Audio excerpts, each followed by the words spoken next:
ಬಲಿ ಆಗುತ್ತೋ ಅಂತೇಳಿ ಕಾದು ಕುಳಿತಿರ್ಬೇಕು. ಆ ತರದ ಸನ್ನಿವೇಶ ನಿರ್ಮಾಣ ಆಗಿದೆ. ಇದರ ಬಗ್ಗೆ ಪ್ರಶ್ನೆ ಕೇಳಿದ್ರೆ DK ಶಿವಕುಮಾರ್ ಅವರ ಬಾಯಲ್ಲಿ ಎಂಥ ಮಾತು ಬಂದಿದೆ ಗೊತ್ತಾ? ಯಮಗುಂಡಿಗಳ ಬಗ್ಗೆ ನಿರ್ಲಕ್ಷ್ಯದ ಮಾತುಗಳನ್ನ ಆಡಿದ್ರ DCM ಅವರು. ಡೆಡ್ಲಿ ಗುಂಡಿಗಳಿಗೆ ಅಮಾಯಕರು ಬಲಿಯಾಗ್ತಿದ್ದಾರೆ. ಜಸ್ಟ್ ಒಂದು ಜರ್ಕ್ ಹೊಡೆದ್ರೆ ಗುಂಡಿ ಬೀಳುತ್ತೆ ಅಂತೀರಿ? ಒಂದು ಜರ್ಕ್ ಹೊಡೆದ್ರೆ ಗುಂಡಿ ಬೀಳುತ್ತಾ? ಜರ್ಕ್ ಹೊಡೆಯೋ ಕಾಮಗಾರಿ ಯಾಕೆ ಮಾಡ್ತೀರಿ ಸರ್? ಹಾಗಾದ್ರೆ ನಿಮ್ಮ ಜರ್ಕ್ ಹೊಡೆಯೋ ರಸ್ತೆಗಳಿಂದ ಜನ ಸಾಯ್ತಿದ್ದಾರೆ. ಮೊದಲು ಜರ್ಕ್ ಗುಂಡಿಗಳಿಗೆ ಮುಕ್ತಿ ಕೊಡಿಸಿ DCM ಸಾಹೇಬ್ರೆ. ಉಪಮುಖ್ಯಮಂತ್ರಿ DK ಶಿವಕುಮಾರ್ ಅವರ ಬಾಯಲ್ಲಿ ಇಂಥ ಒಂದು ಮಾತನ್ನ ನಾವು ಎಕ್ಸ್ಪೆಕ್ಟ್ ಮಾಡಿರಲಿಲ್ಲ. ರಾಜ್ಯದ ಜನ, ರಾಜಧಾನಿ ಜನ ಯಾರು ಕೂಡ ಎಕ್ಸ್ಪೆಕ್ಟ್ ಮಾಡಿರಲಿಲ್ಲ ನಿಮ್ಮ ಬಾಯಲ್ಲಿ ಇಂಥ ಮಾತು ಬರುತ್ತೆ ಅಂತೇಳಿ. ಒಂದು ಜರ್ಕ್ ಹೊಡೆದ್ರೆ ಗುಂಡಿ ಬೀಳುತ್ತಾ? ಹಾಗಾದ್ರೆ ಇನ್ನೆಂಥ ಕಳಪೆ ಕಾಮಗಾರಿ ಮಾಡಿರಬಾರ್ದು. ಏನ್ ಹೇಳಿದಾರೆ ಕೇಳಿಸ್ಕೊಳ್ಳಿ. ಅಲ್ಲಪ್ಪ, ಇಡೀ ರಾಜ್ಯದಲ್ಲಿ ಯಾವ್ದಾರು ಒಬ್ಬ ಮಂತ್ರಿ ನಿಮ್ಗೆ ಕಸ ಕಾಣ್ತೀರಿ ಫೋಟೋ ಹಾಕಿ ನೀವು ವಾಲ್ ಪೋಸ್ಟ್ ಮಾಡಿ ನಮಗೆ ತಿಳಿಸಿ, ಗುಂಡಿ ಇರೋದು ತಿಳಿಸಿ. ಅದನ್ನ ಕೆಲವು ಮಾಧ್ಯಮದವರು ದಿನಾ ಒಂದೊಂದು ಗುಂಡಿ ಫೋಟೋ ಹಾಕ್ತಾರೆ. ಎಷ್ಟು ಮಾಡಿದ್ರು ಗುಂಡಿ ಇದ್ದೇ ಇರ್ತದೆ ಬದುಕಿನಲ್ಲಿ. ಗುಂಡಿ ಏನು ಒಂದ್ ಜರ್ಕ್ ಹೊಡೆದ್ರೆ ಗುಂಡಿ ಆಗೇ ಆಯ್ತದೆ.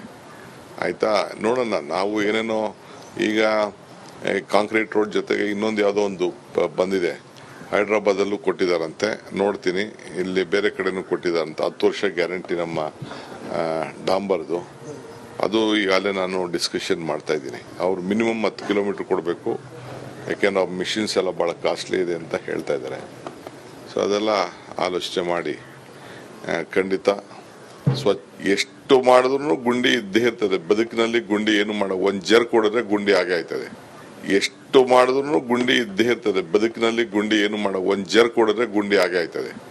ಎಷ್ಟು ಮಾಡಿದ್ರು ಗುಂಡಿ ಇದ್ದೇ ಇರ್ತದೆ ಬದುಕಿನಲ್ಲಿ. ಗುಂಡಿ ಏನು ಒಂದ್ ಜರ್ಕ್ ಹೊಡೆದ್ರೆ ಗುಂಡಿ ಆಗೇ ಆಯ್ತದೆ.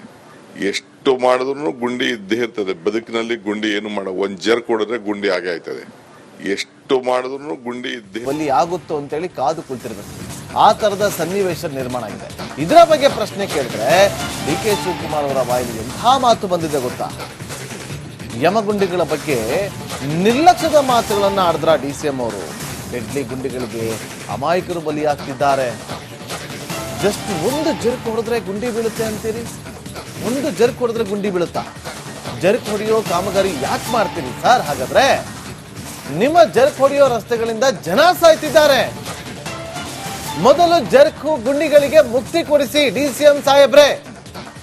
ಉಪಮುಖ್ಯಮಂತ್ರಿ DK ಶಿವಕುಮಾರ್ ಅವರ ಬಾಯಲ್ಲಿ ಇಂಥ ಒಂದು ಮಾತನ್ನ ನಾವು ಎಕ್ಸ್ಪೆಕ್ಟ್ ಮಾಡಿರಲಿಲ್ಲ. ರಾಜ್ಯದ ಜನ, ರಾಜಧಾನಿ ಜನ ಯಾರು ಕೂಡ ಎಕ್ಸ್ಪೆಕ್ಟ್ ಮಾಡಿರಲಿಲ್ಲ ನಿಮ್ಮ ಬಾಯಲ್ಲಿ ಇಂಥ ಮಾತು ಬರುತ್ತೆ ಅಂತೇಳಿ. ಒಂದು ಜರ್ಕ್ ಹೊಡೆದ್ರೆ ಗುಂಡಿ ಬೀಳುತ್ತಾ? ಹಾಗಾದ್ರೆ ಇನ್ನೆಂಥ ಕಳಪೆ ಕಾಮಗಾರಿ ಮಾಡಿರಬಾರ್ದು. ಏನ್ ಹೇಳಿದಾರೆ ಕೇಳಿಸ್ಕೊಳ್ಳಿ. ಅಲ್ಲಪ್ಪ, ಇಡೀ ರಾಜ್ಯದಲ್ಲಿ ಯಾವ್ದಾರು ಒಬ್ಬ ಮಂತ್ರಿ ನಿಮ್ಗೆ ಕಸ ಕಾಣ್ತೀರಿ ಫೋಟೋ ಹಾಕಿ ನೀವು ವಾಲ್ ಪೋಸ್ಟ್ ಮಾಡಿ ನಮಗೆ ತಿಳಿಸಿ, ಗುಂಡಿ ಇರೋದು ತಿಳಿಸಿ. ಅದನ್ನ ಕೆಲವು ಮಾಧ್ಯಮದವರು ದಿನಾ ಒಂದೊಂದು ಗುಂಡಿ ಫೋಟೋ ಹಾಕ್ತಾರೆ. ಎಷ್ಟು ಮಾಡಿದ್ರು ಗುಂಡಿ ಇದ್ದೇ ಇರ್ತದೆ ಬದುಕಿನಲ್ಲಿ. ಗುಂಡಿ ಏನು ಒಂದ್ ಜರ್ಕ್ ಹೊಡೆದ್ರೆ ಗುಂಡಿ ಆಗೇ ಆಯ್ತದೆ. ಆಯ್ತಾ, ನೋಡೋಣ. ನಾವು ಏನೇನೋ ಈಗ ಕಾಂಕ್ರೀಟ್ ರೋಡ್ ಜೊತೆಗೆ ಇನ್ನೊಂದು ಯಾವುದೋ ಒಂದು ಬಂದಿದೆ, ಹೈದ್ರಾಬಾದಲ್ಲೂ ಕೊಟ್ಟಿದ್ದಾರಂತೆ, ನೋಡ್ತೀನಿ. ಇಲ್ಲಿ ಬೇರೆ ಕಡೆನೂ ಕೊಟ್ಟಿದ್ದಾರಂತೆ. 10 ವರ್ಷ ಗ್ಯಾರಂಟಿ ನಮ್ಮ ಡಾಂಬರ್ದು. ಅದು ಈಗಾಗಲೇ ನಾನು ಡಿಸ್ಕಷನ್ ಮಾಡ್ತಾ ಇದ್ದೀನಿ. ಅವ್ರು ಮಿನಿಮಮ್ 10 ಕಿಲೋಮೀಟರ್ ಕೊಡಬೇಕು, ಯಾಕೆಂದ್ರೆ ಅವ್ರ ಮಿಷಿನ್ಸ್ ಎಲ್ಲ ಭಾಳ ಕಾಸ್ಟ್ಲಿ ಇದೆ ಅಂತ ಹೇಳ್ತಾ ಇದ್ದಾರೆ. ಅದೆಲ್ಲ ಆಲೋಚನೆ ಮಾಡಿ ಖಂಡಿತ ಎಷ್ಟು ಮಾಡಿದ್ರು ಗುಂಡಿ ಇದ್ದೇ ಇರ್ತದೆ ಬದುಕಿನಲ್ಲಿ. ಗುಂಡಿ ಏನು ಒಂದ್ ಜರ್ಕ್ ಹೊಡೆದ್ರೆ ಗುಂಡಿ ಆಗೇ ಆಯ್ತದೆ. ಎಷ್ಟು ಮಾಡಿದ್ರು ಗುಂಡಿ ಇದ್ದೇ ಇರ್ತದೆ ಬದುಕಿನಲ್ಲಿ. ಗುಂಡಿ ಏನು ಒಂದ್ ಜರ್ಕ್ ಹೊಡೆದ್ರೆ ಗುಂಡಿ ಆಗೇ ಆಯ್ತದೆ. ಎಷ್ಟು ಮಾಡಿದ್ರು ಗುಂಡಿ ಇದ್ದೇ ಇರ್ತದೆ ಬದುಕಿನಲ್ಲಿ. ಗುಂಡಿ ಏನು ಒಂದ್ ಜರ್ಕ್ ಹೊಡೆದ್ರೆ ಗುಂಡಿ ಆಗೇ ಆಯ್ತದೆ. ಎಷ್ಟು ಮಾಡಿದ್ರು ಗುಂಡಿ ಇದ್ದೇ ಇರ್ತದೆ ಬದುಕಿನಲ್ಲಿ. ಗುಂಡಿ ಏನು ಒಂದ್ ಜರ್ಕ್ ಹೊಡೆದ್ರೆ ಗುಂಡಿ ಆಗೇ ಆಯ್ತದೆ. ಎಷ್ಟು ಮಾಡಿದ್ರು ಗುಂಡಿ ಇದ್ದೇ ಇರ್ತದೆ ಬಲಿ ಆಗುತ್ತೋ ಅಂತೇಳಿ ಕಾದು ಕುಳಿತಿರ್ಬೇಕು. ಆ ತರದ ಸನ್ನಿವೇಶ ನಿರ್ಮಾಣ ಆಗಿದೆ. ಇದರ ಬಗ್ಗೆ ಪ್ರಶ್ನೆ ಕೇಳಿದ್ರೆ DK ಶಿವಕುಮಾರ್ ಅವರ ಬಾಯಲ್ಲಿ ಎಂಥ ಮಾತು ಬಂದಿದೆ ಗೊತ್ತಾ? ಯಮಗುಂಡಿಗಳ ಬಗ್ಗೆ ನಿರ್ಲಕ್ಷ್ಯದ ಮಾತುಗಳನ್ನ ಆಡಿದ್ರ DCM ಅವರು. ಡೆಡ್ಲಿ ಗುಂಡಿಗಳಿಗೆ ಅಮಾಯಕರು ಬಲಿಯಾಗ್ತಿದ್ದಾರೆ. ಜಸ್ಟ್ ಒಂದು ಜರ್ಕ್ ಹೊಡೆದ್ರೆ ಗುಂಡಿ ಬೀಳುತ್ತೆ ಅಂತೀರಿ? ಒಂದು ಜರ್ಕ್ ಹೊಡೆದ್ರೆ ಗುಂಡಿ ಬೀಳುತ್ತಾ? ಜರ್ಕ್ ಹೊಡೆಯೋ ಕಾಮಗಾರಿ ಯಾಕೆ ಮಾಡ್ತೀರಿ ಸರ್? ಹಾಗಾದ್ರೆ ನಿಮ್ಮ ಜರ್ಕ್ ಹೊಡೆಯೋ ರಸ್ತೆಗಳಿಂದ ಜನ ಸಾಯ್ತಿದ್ದಾರೆ. ಮೊದಲು ಜರ್ಕ್ ಗುಂಡಿಗಳಿಗೆ ಮುಕ್ತಿ ಕೊಡಿಸಿ ಡಿಸಿಎಂ ಸಾಹೇಬ್ರೆ. ಉಪಮುಖ್ಯಮಂತ್ರಿ ಡಿಕೆ ಶಿವಕುಮಾರ್ ಅವರ ಬಾಯಲ್ಲಿ ಇಂತಹ ಒಂದು ಮಾತನ್ನ ನಾವು ಎಕ್ಸ್ಪೆಕ್ಟ್ ಮಾಡಿರಲಿಲ್ಲ.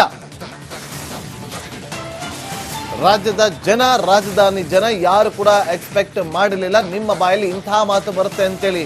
ಒಂದು ಜರ್ಕ್ ಹೊಡೆದ್ರೆ ಗುಂಡಿ ಬೀಳುತ್ತಾ? ಹಾಗಾದ್ರೆ ಇನ್ನೆಂಥ ಕಳಪೆ ಕಾಮಗಾರಿ ಮಾಡಿರಬಾರ್ದು.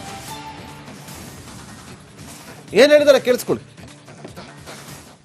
ಅಲ್ಲಪ್ಪ, ಇಡೀ ರಾಜ್ಯದಲ್ಲಿ ಯಾವ್ದಾರು ಒಬ್ಬ ಮಂತ್ರಿ ನಿಮ್ಗೆಲ್ಲಿ ಕಸ ಕಾಣ್ತೀರಿ ಫೋಟೋ ಹಾಕಿ ನೀವು ವಾಲ್ ಪೋಸ್ಟ್ ಮಾಡಿ ನಮಗೆ ತಿಳಿಸಿ, ಗುಂಡಿ ಇರೋದು ತಿಳಿಸಿ. ಅದನ್ನ ಕೆಲವು ಮಾಧ್ಯಮದವರು ದಿನಾ ಒಂದೊಂದು ಗುಂಡಿ ಫೋಟೋ ಹಾಕ್ತಾರೆ. ಎಷ್ಟು ಮಾಡಿದ್ರು ಗುಂಡಿ ಇದ್ದೇ ಇರ್ತದೆ ಬದುಕಿನಲ್ಲಿ. ಗುಂಡಿ ಏನು ಮಾಡೋ, ಒಂದ್ ಜರ್ಕ್ ಹೊಡೆದ್ರೆ ಗುಂಡಿ ಆಗೇ ಆಯ್ತದೆ. ಆಯ್ತಾ, ನೋಡೋಣ. ನಾವು ಏನೇನೋ ಈಗ ಕಾಂಕ್ರೀಟ್ ರೋಡ್ ಜೊತೆಗೆ ಇನ್ನೊಂದು ಯಾವುದೋ ಒಂದು ಬಂದಿದೆ, ಹೈದ್ರಾಬಾದಲ್ಲೂ ಕೊಟ್ಟಿದ್ದಾರಂತೆ, ನೋಡ್ತೀನಿ. ಇಲ್ಲಿ ಬೇರೆ ಕಡೆನೂ ಕೊಟ್ಟಿದ್ದಾರಂತೆ. 10 ವರ್ಷ ಗ್ಯಾರಂಟಿ ನಮ್ಮ ಡಾಂಬರ್ದು. ಅದು ಈಗಾಗಲೇ ನಾನು ಡಿಸ್ಕಷನ್ ಮಾಡ್ತಾ ಇದ್ದೀನಿ. ಅವ್ರು ಮಿನಿಮಮ್ 10 ಕಿಲೋಮೀಟರ್ ಕೊಡಬೇಕು, ಯಾಕೆಂದ್ರೆ ಆ ಮಿಷಿನ್ಸ್ ಎಲ್ಲ ಭಾಳ ಕಾಸ್ಟ್ಲಿ ಇದೆ ಅಂತ ಹೇಳ್ತಾ ಇದ್ದಾರೆ. ಸೊ ಅದೆಲ್ಲ ಆಲೋಚನೆ ಮಾಡಿ ಖಂಡಿತ ಎಷ್ಟು ಮಾಡಿದ್ರು ಗುಂಡಿ ಇದ್ದೇ ಇರ್ತದೆ ಬದುಕಿನಲ್ಲಿ. ಗುಂಡಿ ಏನು ಮಾಡೋ, ಒಂದ್ ಜರ್ಕ್ ಹೊಡೆದ್ರೆ ಗುಂಡಿ ಆಗೇ ಆಯ್ತದೆ. ಎಷ್ಟು ಮಾಡಿದ್ರು ಗುಂಡಿ ಇದ್ದೇ ಇರ್ತದೆ ಬದುಕಿನಲ್ಲಿ. ಗುಂಡಿ ಏನು ಮಾಡೋ, ಒಂದ್ ಜರ್ಕ್ ಹೊಡೆದ್ರೆ ಗುಂಡಿ ಆಗೇ ಆಯ್ತದೆ. ಎಷ್ಟು ಮಾಡಿದ್ರು ಗುಂಡಿ ಇದ್ದೇ ಇರ್ತದೆ ಬದುಕಿನಲ್ಲಿ. ಗುಂಡಿ ಏನು ಮಾಡೋ, ಒಂದ್ ಜರ್ಕ್ ಹೊಡೆದ್ರೆ ಗುಂಡಿ ಆಗೇ ಆಯ್ತದೆ. ಎಷ್ಟು ಮಾಡಿದ್ರು ಗುಂಡಿ ಇದ್ದೇ ಇರ್ತದೆ ಬದುಕಿನಲ್ಲಿ. ಗುಂಡಿ ಏನು ಮಾಡೋ, ಒಂದ್ ಜರ್ಕ್ ಹೊಡೆದ್ರೆ ಗುಂಡಿ ಆಗೇ ಆಯ್ತದೆ. ಎಷ್ಟು ಮಾಡಿದ್ರು ಗುಂಡಿ ಇದ್ದೇ ಇರ್ತದೆ ಬಲಿ ಆಗುತ್ತೋ ಅಂತೇಳಿ ಕಾದು ಕುಳಿತಿರ್ಬೇಕು. ಆ ತರದ ಸನ್ನಿವೇಶ ನಿರ್ಮಾಣ ಆಗಿದೆ. ಇದರ ಬಗ್ಗೆ ಪ್ರಶ್ನೆ ಕೇಳಿದ್ರೆ ಡಿಕೆ ಶಿವಕುಮಾರ್ ಅವರ ಬಾಯಲ್ಲಿ ಎಂಥ ಮಾತು ಬಂದಿದೆ ಗೊತ್ತಾ? ಯಮಗುಂಡಿಗಳ ಬಗ್ಗೆ ನಿರ್ಲಕ್ಷ್ಯದ ಮಾತುಗಳನ್ನ ಆಡಿದ್ರ ಡಿಸಿಎಂ ಅವರು. ಡೆಡ್ಲಿ ಗುಂಡಿಗಳಿಗೆ ಅಮಾಯಕರು ಬಲಿಯಾಗ್ತಿದ್ದಾರೆ. ಜಸ್ಟ್ ಒಂದು ಜರ್ಕ್ ಹೊಡೆದ್ರೆ ಗುಂಡಿ ಬೀಳುತ್ತೆ ಅಂತೀರಿ? ಒಂದು ಜರ್ಕ್ ಹೊಡೆದ್ರೆ ಗುಂಡಿ ಬೀಳುತ್ತಾ? ಜರ್ಕ್ ಹೊಡೆಯೋ ಕಾಮಗಾರಿ ಯಾಕೆ ಮಾಡ್ತೀರಿ ಸರ್? ಹಾಗಾದ್ರೆ ನಿಮ್ಮ ಜರ್ಕ್ ಹೊಡೆಯೋ ರಸ್ತೆಗಳಿಂದ ಜನ ಸಾಯ್ತಿದ್ದಾರೆ. ಮೊದಲು ಜರ್ಕ್ ಗುಂಡಿಗಳಿಗೆ ಮುಕ್ತಿ ಕೊಡಿಸಿ ಡಿಸಿಎಂ ಸಾಹೇಬ್ರೆ. ಉಪಮುಖ್ಯಮಂತ್ರಿ ಡಿಕೆ ಶಿವಕುಮಾರ್ ಅವರ ಬಾಯಲ್ಲಿ ಇಂತಹ ಒಂದು ಮಾತನ್ನ ನಾವು ಎಕ್ಸ್ಪೆಕ್ಟ್ ಮಾಡಿರಲಿಲ್ಲ. ರಾಜ್ಯದ ಜನ, ರಾಜಧಾನಿ ಜನ ಯಾರು ಕೂಡ ಎಕ್ಸ್ಪೆಕ್ಟ್ ಮಾಡಿರಲಿಲ್ಲ ನಿಮ್ಮ ಬಾಯಲ್ಲಿ ಇಂತಹ ಮಾತು ಬರುತ್ತೆ ಅಂತೇಳಿ. ಒಂದು ಜರ್ಕ್ ಹೊಡೆದ್ರೆ ಗುಂಡಿ ಬೀಳುತ್ತಾ? ಹಾಗಾದ್ರೆ ಇನ್ನೆಂಥ ಕಳಪೆ ಕಾಮಗಾರಿ ಮಾಡಿರಬಾರ್ದು. ಏನ್ ಹೇಳಿದಾರೆ ಕೇಳಿಸ್ಕೊಳ್ಳಿ. ಅಲ್ಲಪ್ಪ, ಇಡೀ ರಾಜ್ಯದಲ್ಲಿ ಯಾವ್ದಾರು ಒಬ್ಬ ಮಂತ್ರಿ ನಿಮ್ಗೆಲ್ಲಿ ಕಸ ಕಾಣ್ತೀರಿ ಫೋಟೋ ಹಾಕಿ ನೀವು ವಾಲ್ ಪೋಸ್ಟ್ ಮಾಡಿ ನಮಗೆ ತಿಳಿಸಿ, ಗುಂಡಿ ಇರೋದು ತಿಳಿಸಿ. ಅದನ್ನ ಕೆಲವು ಮಾಧ್ಯಮದವರು ದಿನಾ ಒಂದೊಂದು ಗುಂಡಿ ಫೋಟೋ ಹಾಕ್ತಾರೆ. ಎಷ್ಟು ಮಾಡಿದ್ರು ಗುಂಡಿ ಇದ್ದೇ ಇರ್ತದೆ ಬದುಕಿನಲ್ಲಿ. ಗುಂಡಿ ಏನು ಮಾಡೋ, ಒಂದ್ ಜರ್ಕ್ ಹೊಡೆದ್ರೆ ಗುಂಡಿ ಆಗೇ ಆಯ್ತದೆ. ಆಯ್ತಾ, ನೋಡೋಣ. ನಾವು ಏನೇನೋ ಈಗ ಕಾಂಕ್ರೀಟ್ ರೋಡ್ ಜೊತೆಗೆ ಇನ್ನೊಂದು ಯಾವುದೋ ಒಂದು ಬಂದಿದೆ, ಹೈದ್ರಾಬಾದಲ್ಲೂ ಕೊಟ್ಟಿದ್ದಾರಂತೆ, ನೋಡ್ತೀನಿ. ಇಲ್ಲಿ ಬೇರೆ ಕಡೆನೂ ಕೊಟ್ಟಿದ್ದಾರಂತೆ. 10 ವರ್ಷ ಗ್ಯಾರಂಟಿ ನಮ್ಮ ಡಾಂಬರ್ದು. ಅದು ಈಗಾಗಲೇ ನಾನು ಡಿಸ್ಕಷನ್ ಮಾಡ್ತಾ ಇದ್ದೀನಿ. ಅವ್ರು ಮಿನಿಮಮ್ 10 ಕಿಲೋಮೀಟರ್ ಕೊಡಬೇಕು, ಯಾಕೆಂದ್ರೆ ಆ ಮಿಷಿನ್ಸ್ ಎಲ್ಲ ಭಾಳ ಕಾಸ್ಟ್ಲಿ ಇದೆ ಅಂತ ಹೇಳ್ತಾ ಇದ್ದಾರೆ. ಸೊ ಅದೆಲ್ಲ ಆಲೋಚನೆ ಮಾಡಿ ಖಂಡಿತ ಎಷ್ಟು ಮಾಡಿದ್ರು ಗುಂಡಿ ಇದ್ದೇ ಇರ್ತದೆ ಬದುಕಿನಲ್ಲಿ. ಗುಂಡಿ ಏನು ಮಾಡೋ, ಒಂದ್ ಜರ್ಕ್ ಹೊಡೆದ್ರೆ ಗುಂಡಿ ಆಗೇ ಆಯ್ತದೆ. ಎಷ್ಟು ಮಾಡಿದ್ರು ಗುಂಡಿ ಇದ್ದೇ ಇರ್ತದೆ ಬದುಕಿನಲ್ಲಿ. ಗುಂಡಿ ಏನು ಮಾಡೋ, ಒಂದ್ ಜರ್ಕ್ ಹೊಡೆದ್ರೆ ಗುಂಡಿ ಆಗೇ ಆಯ್ತದೆ. ಎಷ್ಟು ಮಾಡಿದ್ರು ಗುಂಡಿ ಇದ್ದೇ ಇರ್ತದೆ ಬದುಕಿನಲ್ಲಿ. ಗುಂಡಿ ಏನು ಮಾಡೋ, ಒಂದ್ ಜರ್ಕ್ ಹೊಡೆದ್ರೆ ಗುಂಡಿ ಆಗೇ ಆಯ್ತದೆ. ಎಷ್ಟು ಮಾಡಿದ್ರು ಗುಂಡಿ ಇದ್ದೇ ಇರ್ತದೆ ಬದುಕಿನಲ್ಲಿ. ಗುಂಡಿ ಏನು ಮಾಡೋ, ಒಂದ್ ಜರ್ಕ್ ಹೊಡೆದ್ರೆ ಗುಂಡಿ ಆಗೇ ಆಯ್ತದೆ. ಎಷ್ಟು ಮಾಡಿದ್ರು ಗುಂಡಿ